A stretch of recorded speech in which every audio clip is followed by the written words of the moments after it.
Because my sister was killed at that riverbank. It happened during a family dinner. When I asked my son why he avoided the path near the riverbank every day on his way to school, his response was shocking. What? His words sent a chill down my spine because my son had a mysterious power. When I glanced at my husband beside me, he was even paler than I was, trembling uncontrollably. What are you talking about? Stop telling creepy stories. He raised his voice and then left the room. However, he didn't know that the truth would soon be revealed, and he would experience real fear. I got married when I was 28. My husband, Leonardo, fell in love with me and actively pursued me from the moment we met. At his request, we left my familiar San Francisco and started our newlywed life in a nature-rich countryside. My job allows me to work anywhere as long as I have a computer, so I am not bound by time or place. Gardening and strolling along the riverbank nearby became my hobbies. At 30, I gave birth to our daughter, Iris, and 5 years later, we were blessed with our son, Weston. We lived peaceful and happy days. In this life, the only thing that concerned me was Leonardo's behavior towards me. Where did you go today? One evening during dinner, as I was setting the table, Leonardo came into the living room after work and approached me. Where did I go? Just to the usual supermarket for some shopping. When I said that, Leonardo placed his bag on the sofa, loosened his tie, and for some reason, looked me up and down. You went to the cafe near the city hall, didn't you? Why are you hiding it? I didn't mean to hide anything. I ran into a friend at the supermarket entrance, and since we had some time, she invited me for a coffee. According to Leonardo, one of his colleagues who went out for lunch happened to see me and told him about it. Leonardo, who works at the city hall, has always been meticulous and wanted to keep track of my actions since we were dating. Don't lie to me. Of course not. This was our usual interaction, and I fully understood that Leonardo asked these questions out of deep love and concern for me. However, to our 7-year-old daughter Iris, it seemed like Leonardo was accusing me. Whether I was cooking, cleaning, or relaxing on the sofa, she would cling to me and never leave my side. I found the way Leonardo and Iris vied for my attention both a bit troubling and endearing. But then, an incident occurred that shook our daily life. It was around the time when the end of summer could be felt. On a slightly windy day after a hurricane had passed, Leonardo suggested we go to the nearby riverbank. Hey, isn't it dangerous with the river still swollen? We don't have to go today. I opposed the idea, but Leonardo insisted. Today is the only day I can take off. He didn't seem to want to change his plans. And I want to get closer to Iris. Hearing that, I didn't want to miss the opportunity. I thought it was a chance to bridge the gap between Iris, who was always clinging to me, and Leonardo. I couldn't disregard Leonardo's effort to cherish family time amidst his busy work schedule. In the end, the 4 of us decided to go out together. After arriving at the riverbank, we unloaded the gear from the car. I started preparing for the barbecue with Weston, who was 2 years old, on my back. Iris helped carry the tools and food. Leonardo set up a small tent and placed our belongings inside. We'll go swimming in the river until the food is ready. He took Iris by the hand and walked towards the riverbank. However, a few minutes later, Iris is drowning. "What?" At Leonardo's scream, I dropped the skewers and tongs I was holding and ran towards the river. I reached out, and for a moment, I saw Iris's distressed face before she was quickly swallowed by the deep and complex currents of the river. I immediately ran back to the tent to call for help, searching for my phone in my bag, but I couldn't find it. "I was sure I put it here, so why?" Meanwhile, Leonardo was running along the river, chasing after Iris. I followed him, shouting Iris's name until my voice was hoarse. At that moment, I saw someone walking along the riverbank. I explained the situation and borrowed their phone to call for help. A search for Iris began immediately, but by the evening, when she was found downstream, Iris had already passed away. In just a moment, Iris's life ended. Unable to accept reality, I was in a daze, overwhelmed by the sudden loss of Iris. Leonardo, taking my place, calmly made the arrangements for Iris's funeral. I was grateful for his composure and found it reassuring, but I was in such deep despair that I couldn't even express my gratitude. I couldn't eat, and time just passed by. However, after a few days, I noticed something. Strangely, whenever I cried thinking about Iris, Weston would start crying too. And when I looked at photos of Iris with fond memories, he would be in a good mood by my side.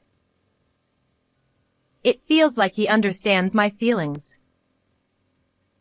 At first, I thought it was just a coincidence, but after experiencing it several times, my sorrow began to ease just a little. I can't keep being sad forever.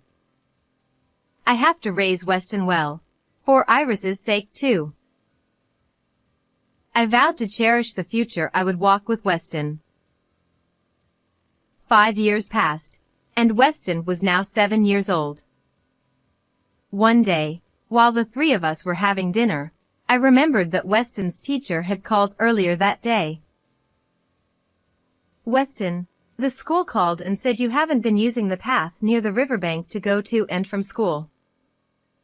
They recommend using that path, and the other roads have a lot of cars and are dangerous, so I want you to use that path." I tried to convey this as calmly as possible, without getting angry. Why don't you follow what you're told? Stop doing things that make your mother worry.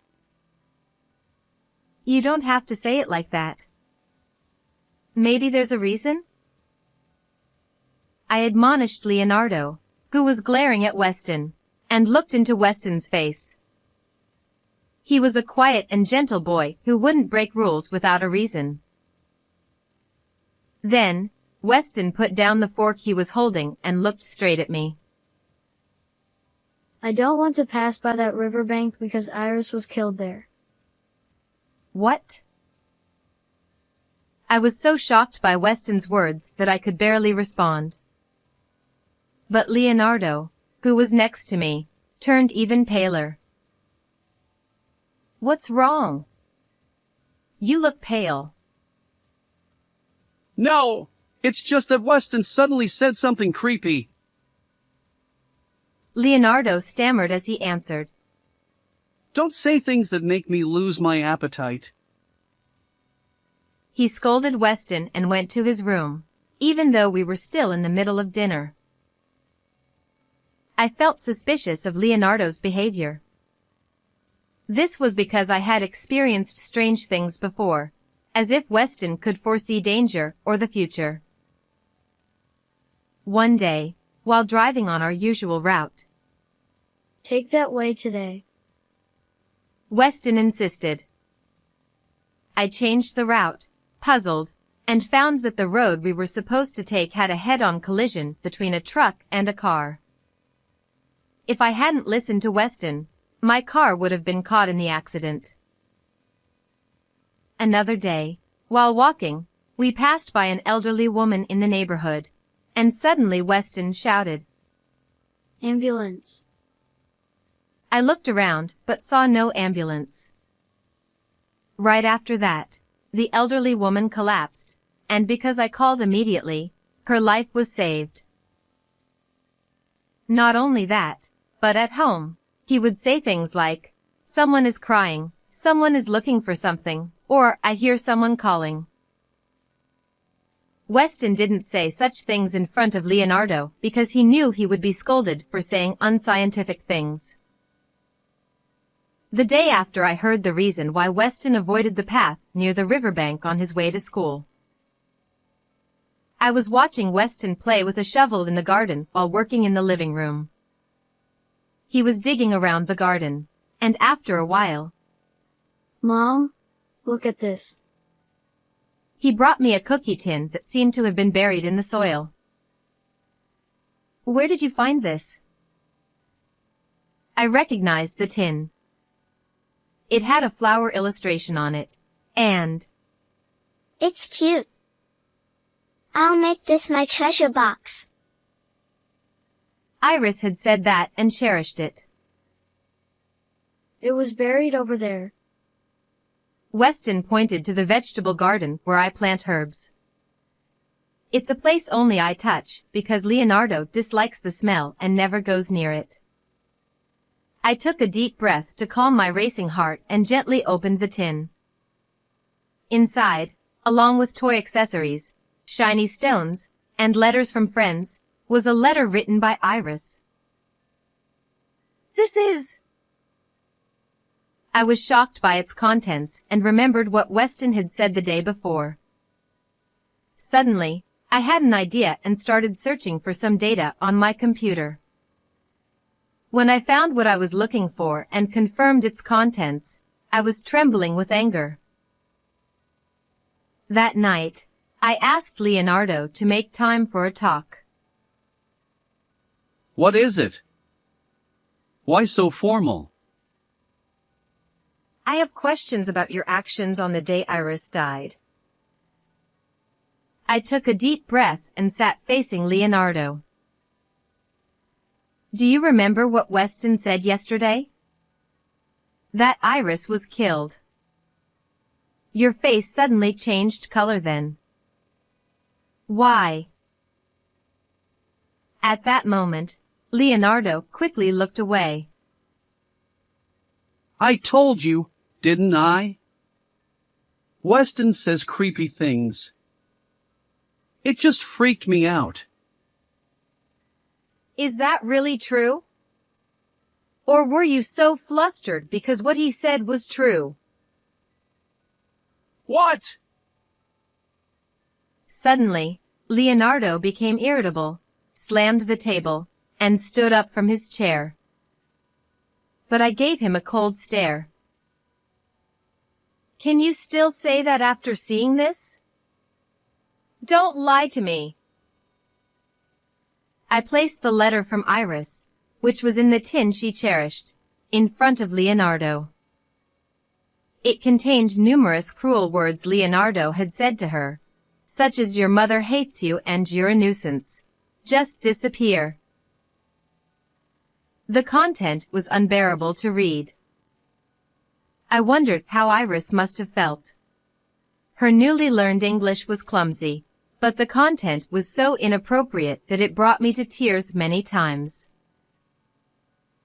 However, Leonardo glanced at Iris's letter and laughed mockingly.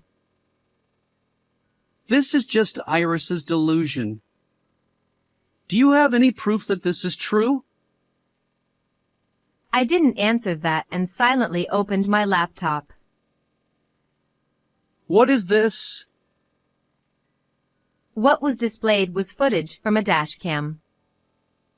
It captured Iris's last moments alive 5 years ago. We arrived at the riverbank, unloading camping gear and tents. The type of camera that could also film inside the car showed us happily preparing. Iris also went outside with her toys and drinks. After a while, only Leonardo returned to the car. He was holding my cell phone and was seen pushing it into the gap in the seat. He was also seen doing something with Iris's life jacket. When Iris was swept away, I couldn't find my cell phone to call for help because Leonardo had secretly hidden it. Moreover, he had likely tampered with the life jacket so it would come off easily. It was a planned action to drown Iris and delay the call for help. Why is footage from 5 years ago still here? I thought I deleted it. Leonardo, who hadn't expected to be confronted with such evidence, turned red with anger and shouted.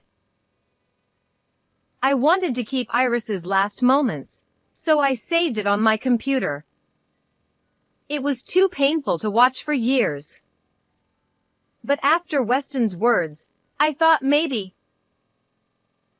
I kept staring at Leonardo. But the man with heavy breathing and bloodshot eyes was no longer the Leonardo I knew. She sometimes looked at people as if she could see right through them, and it was creepy. Besides, I never really wanted kids. Just having you was enough for me. Leonardo continued, saying that moving to the countryside was to cut off my relationships in San Francisco. His selfish reasoning made me tremble with anger. I am not your possession. I am a person with my own will. So was Iris.